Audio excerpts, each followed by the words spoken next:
Nama pengamat politik Roky Gerung tengah menjadi salah satu perbincangan publik setelah videonya viral saat ia sedang memberikan ceramah di acara Maulid Nabi Muhammad SAW. Video tersebut viral dan beredar di media sosial. Salah satu orang yang mengunggahnya adalah pegiat media sosial, Yusuf Dumdum. Dalam video tersebut, Roky Gerung tampak mengenakan peci dan berceramah di atas mimbar. Ia terdengar menyampaikan soal ajaran agama Islam yang dibawa oleh Nabi Muhammad SAW. Jadi, hal-hal yang sifatnya teologis, yang hanya mungkin dipahami kalau orang punya kecerdasan dan orang punya akal sehat, dan memang Quran diturunkan ke wilayah kedunguan, ketika masyarakat Arab mengalami penzaliman karena otak tidak dikembangkan, itu yang menyebabkan ayat pertama adalah baca-baca-baca, kan itu isi pertama. Dalil pertama dari Quran, baca-baca-baca, belajar-belajar-belajar, pikir-pikir-pikir, ikro, bukan kerja-kerja-kerja, sambungnya, ini videonya.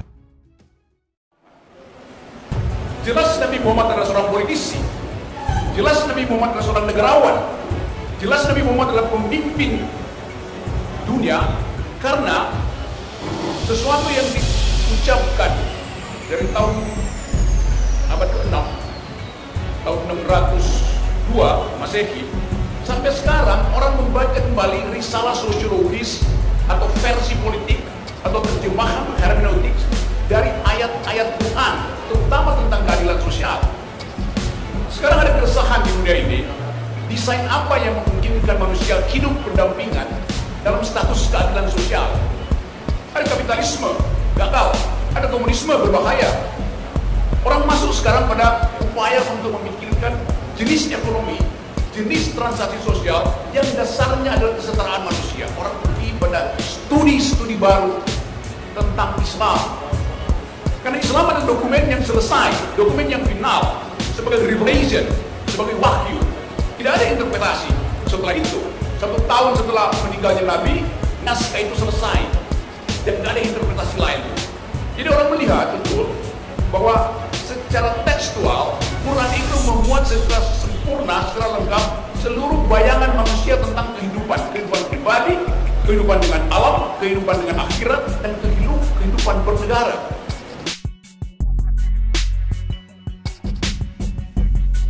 Jadi, saya menganggap bahwa ini ada satu dokumen sosial yang jadi acuan ketika dunia mengalami fata morgana, mengalami ilusi tentang masa depan. Itu yang memungkinkan. Saya belajar filsafat Islam cukup lama, 5-6 tahun, dan sekarang masih baca tuh. Tapi yang unik pada kita adalah kalau kita mau refleksi tentang apa sebetulnya nilai kepemimpinan leadership dari Nabi Muhammad. Apa leadershipnya? Fakta pertama adalah kepemimpinan beliau terus menjadi model dari sepertiga umat manusia. Banyak sekali itu. Kalau sekarang 9 miliar, ada 3 miliar orang secara statistik yang menganggap bahwa desain keadilan sosial ada pada Islam. Kita punya Pancasila, tapi itu adalah kesepakatan kewarganegaraan yang interpretasinya masih macam-macam. Jadi saya senang di sini karena kita mampu untuk mengucapkan kembali dalil-dalil itu. Dalil pertama yang saya tahu, dan saya kira bagian yang paling penting tadi adalah perintah untuk berjihad. Berjihad artinya mengucapkan kebaikan dan menyelenggarakan kebaikan. Berjihad artinya menghalangi keburukan dan mengupayakan tidak bertambahnya kejahatan. Itu pengertian saya. Tetapi negara sering menganggap jihad artinya kekerasan. Jadi negara buta huruf terhadap interpretasi sosiologis, interpretasi perdamaian yang diajarkan di dalam kitab suci Al-Quran. Saya membaca banyak verses. Kita sekarang ada di dalam upaya untuk memahami bagaimana mungkin kitab itu diturunkan pada seseorang yang buta huruf. Bagaimana mungkin kitab itu diajarkan dan diterima oleh sepertiga bangsa manusia. Artinya ada sesuatu yang sakral dan ada sesuatu yang masuk akal di dalam mulai uraian-uraian tekstual Quran. Nah, bagian yang masuk akal ini yang bisa kita persoalkan artinya membaca secara serius supaya kita bisa ambil saripati keadilan, saripati kebenaran, dan saripati kejujuran. Tadi di meja itu saya sendirian mendengarkan bapak-bapak bicara pakai bahasa Aceh. Saya nggak ngerti bahasa Aceh, tapi saya mengerti bahasa tubuh dari 6 orang yang sedang bicara di depan saya.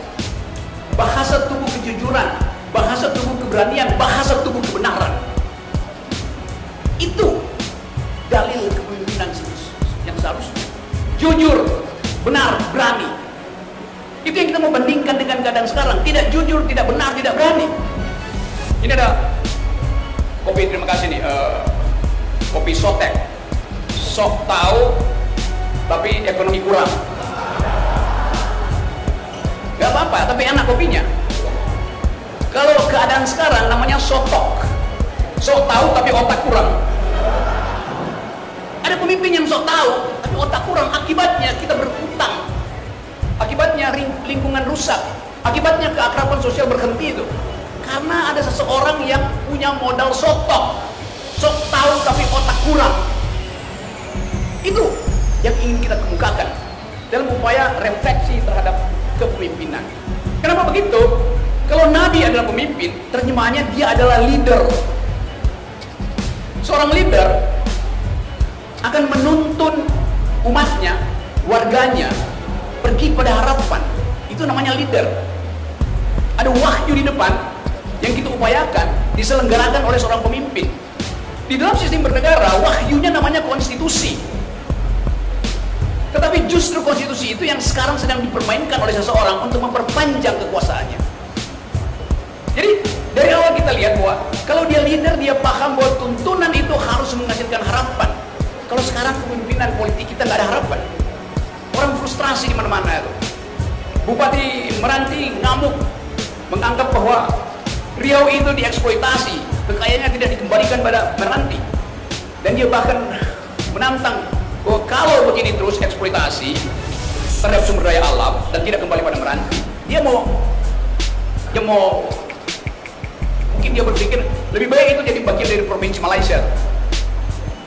Demikian juga di tempat yang lain. Saya baca tadi di koran, Bupati Pasir Utara, tempat ibu kota negara akan dipindahkan, mengeluh bahwa di situ tidak ada universitas.